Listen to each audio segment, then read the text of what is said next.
name of AirPods on a Mac is quite easy and simple. So first you need to make sure that your AirPods or AirPods Pro are connected to your Mac. And if you're unable to do so, I will paste a tutorial link in the description, and you can see that on how to set up your AirPods with Mac. So once they are connected, simply go and click on this Apple icon at the left top corner, and here go to System Preferences. And once you are here, you need to go to Bluetooth. So here you can see your AirPods connected to your Mac device.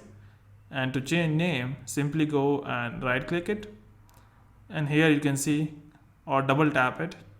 So once you've done so, here you can see rename. Tap on here and you can rename to whatever you want to.